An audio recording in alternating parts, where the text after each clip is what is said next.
guys, and welcome to episode 2 of the Stitching Geek Podcast. My name is Mallory, aka the Stitching Geek, and my pronouns are she, her, and hers.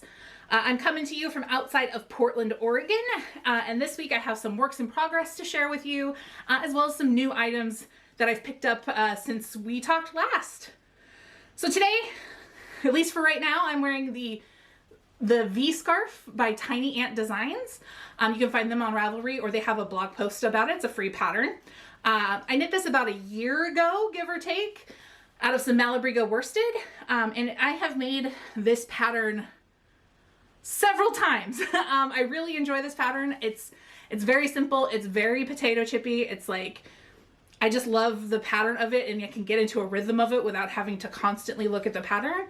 And it just makes a really nice design. Let me kind of pull it off here and see if I can get in there. As you can see, it does like this cool chevron-y design. I can kind of see it a little bit better this way.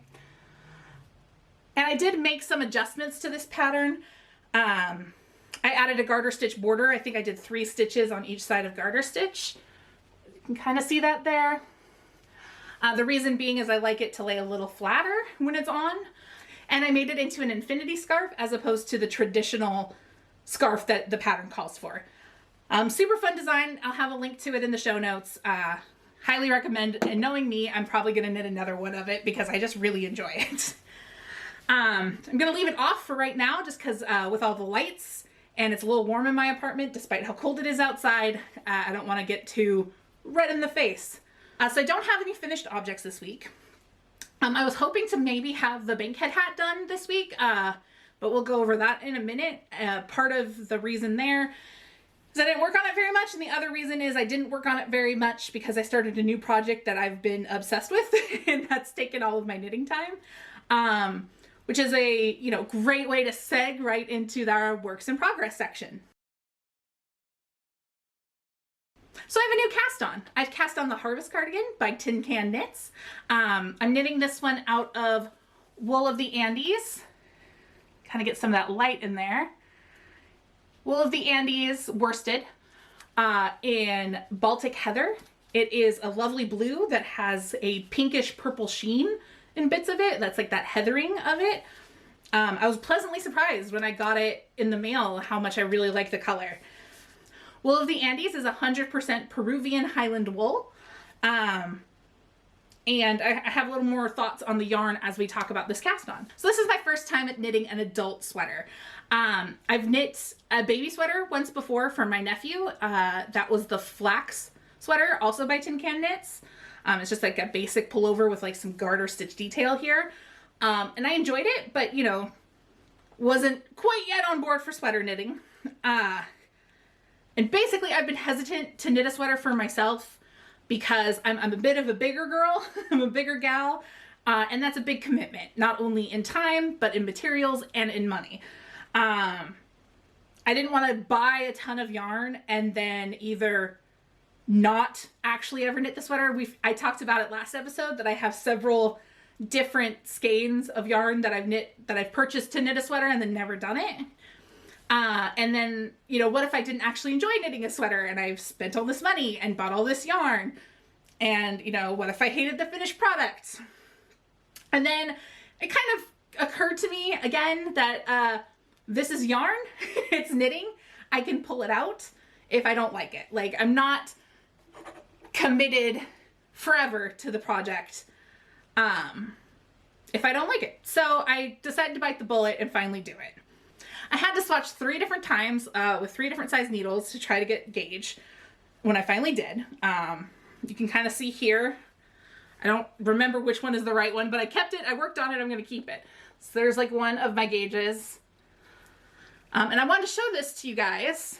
Let me just I'm actually going to scoot up a little. So I did this. As you can see, I have running markers here that I learned about from Stephanie Pearl McPhee.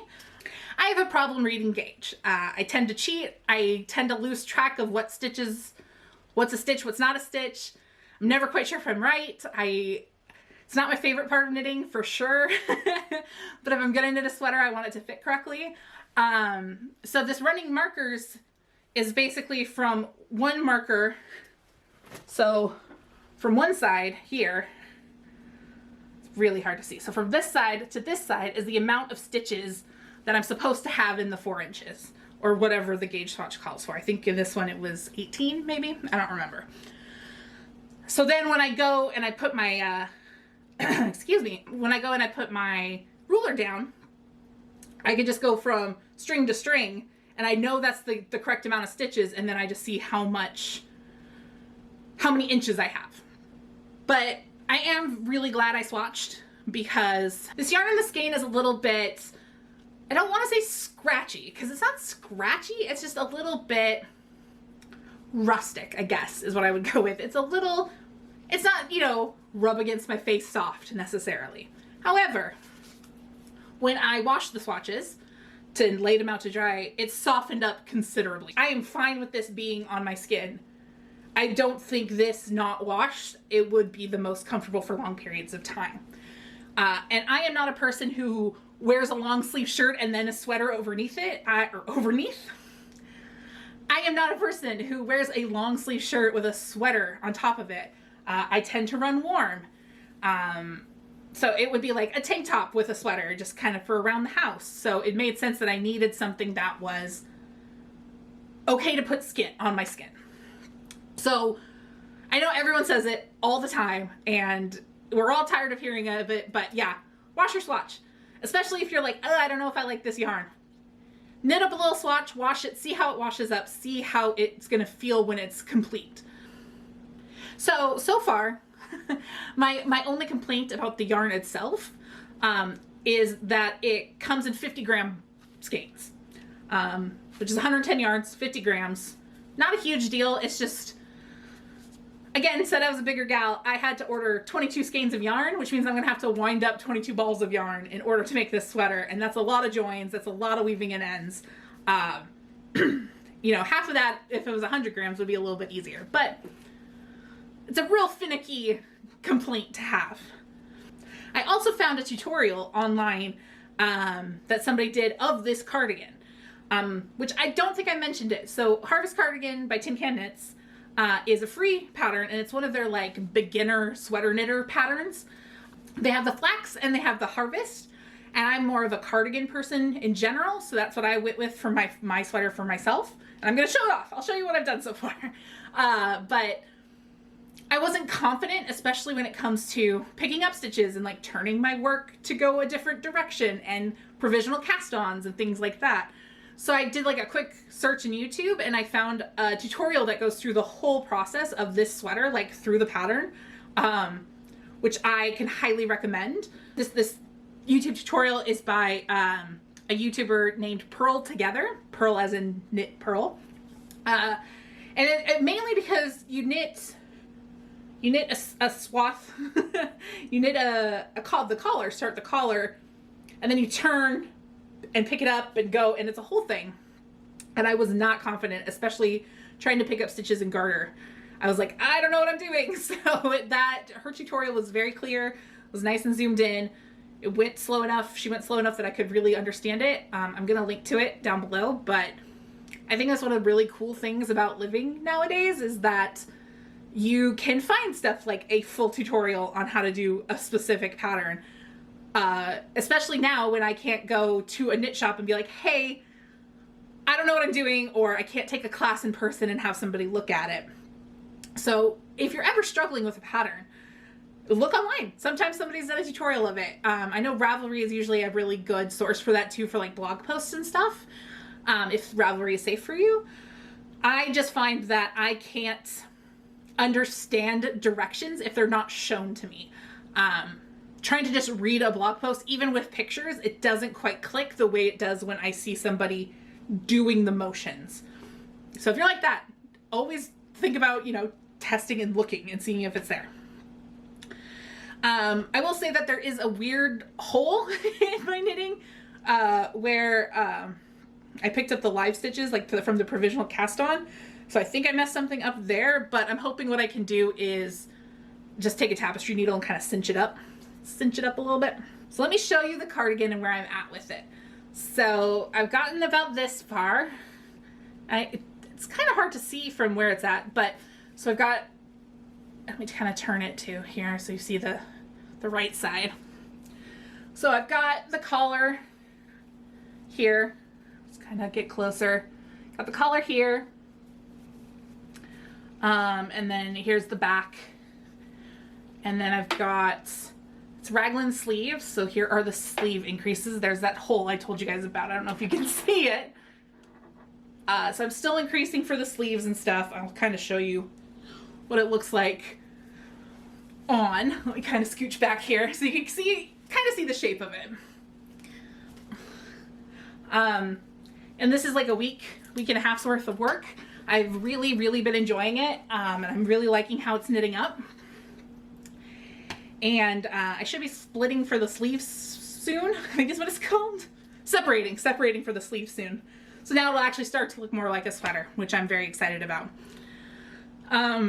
I did have to learn how to make one purlwise, which I didn't like the look of it, how I was doing it, and then I was able to fix it. So hopefully it'll look okay and look intentional as things progress.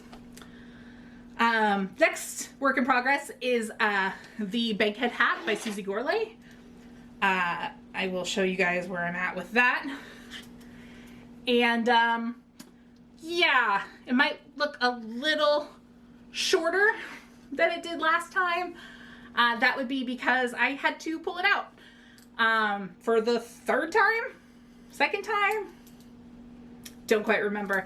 I was knitting along, doing my knit one, purl one with a twisted rib, and then I somehow got off. It looked wrong, and I tried tinking back, and that wasn't working, and then I got mad, so I just unraveled the whole thing and started over.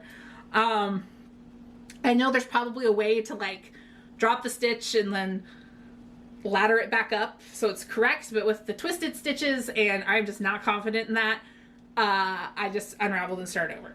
I find that easier most of the time, is just to go ahead and start over. My thought process though is that I would like to essentially just kind of knit up some swatches in either some bulky or some worsted yarn and practice doing that kind of thing, like dropping stitches down and switching them from knit to purl and doing that kind of stuff, so I can really feel more confident when stuff like this happens, so I can fix it without losing a ton of work. But yeah, that's kind of where this is at. Like I said, if I hadn't been so monogamous with the Harvest cardigan, I probably would have gotten a lot farther on this, but c'est la vie. I will say that the yarn is holding up really well to the ripping I've done to it, so big ups to Oink Pigments on that. So, and I don't think I mentioned, but this is done out of Oink Pigments Dapper in the Total Eclipse of the Heart colorway, which was their September 2020 Yarn of the Month Club colorway. Super great yarn so far. I'm still really liking it. And then finally, with my works in progress, is the Traveling Companion Shawl. Kind of get that up there.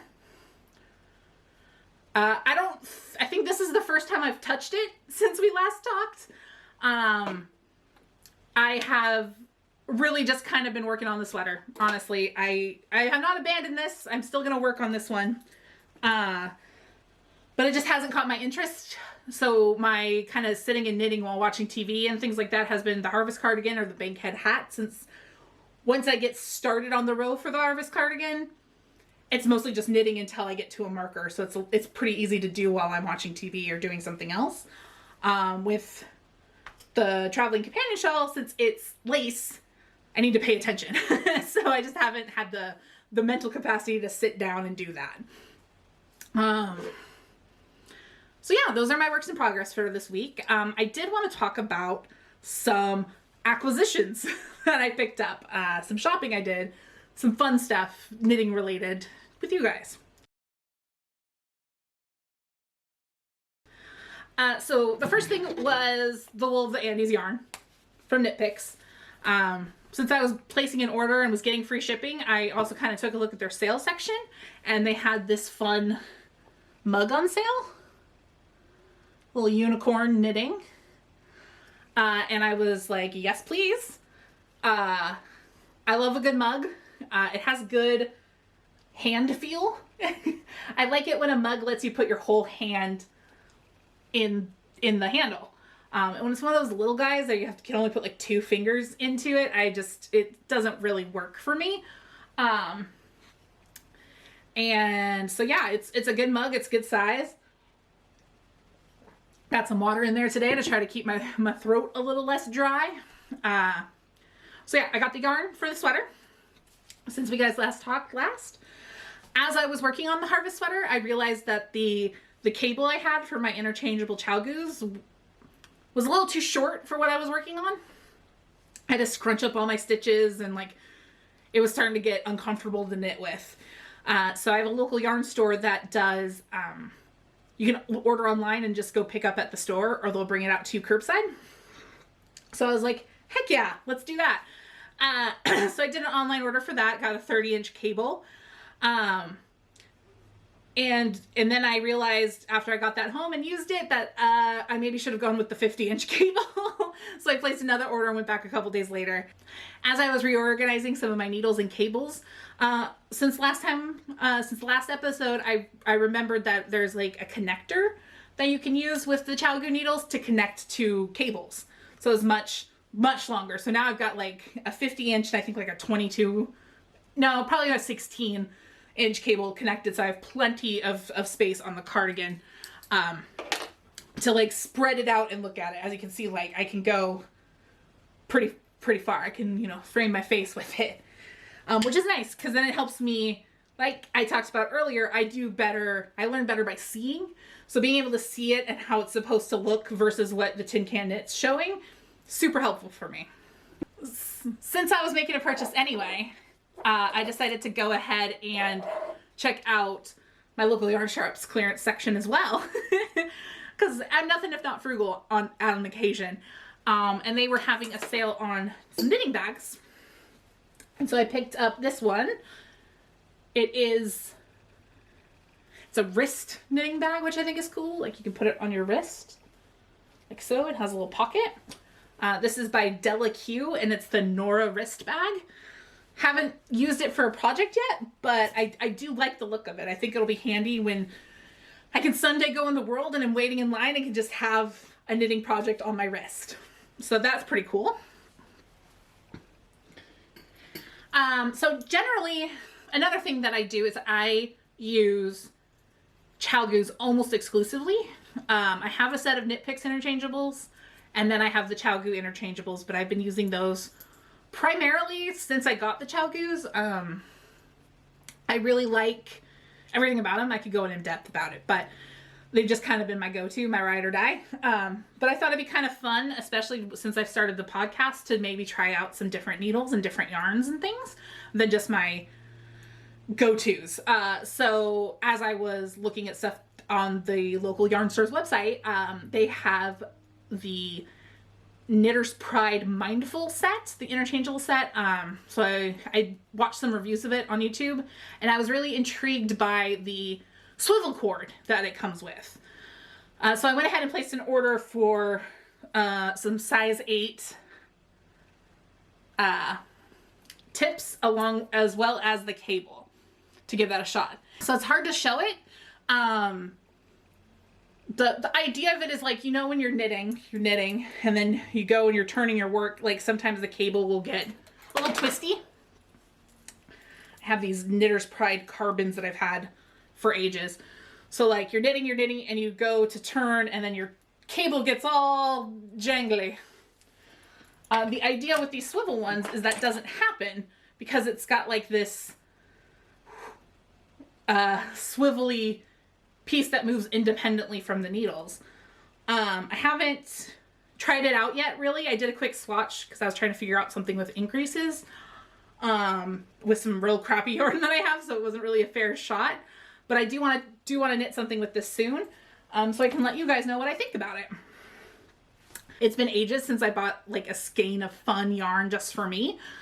So I picked up, it's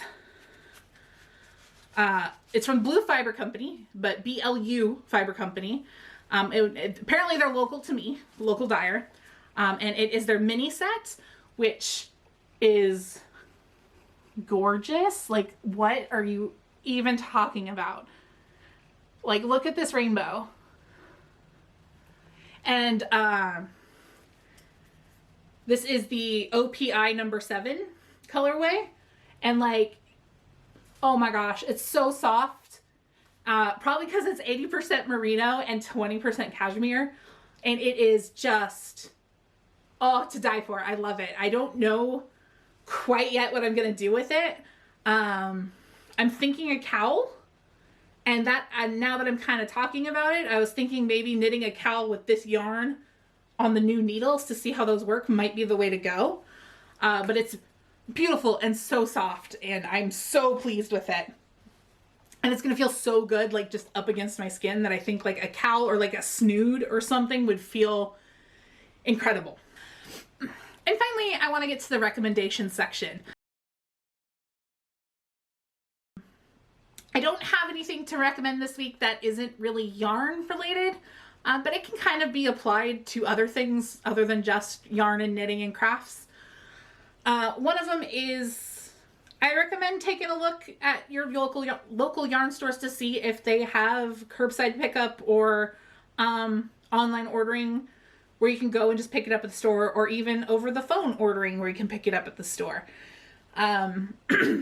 It's easy to rely on mail service right now and like deliveries to get your supplies, but especially with something like those cables that I needed for my needles, I was gonna go through Amazon or something similar, wait 5 days or whatever. And then I was like, oh wait, I know my local yarn store, has online and I can go pick it up.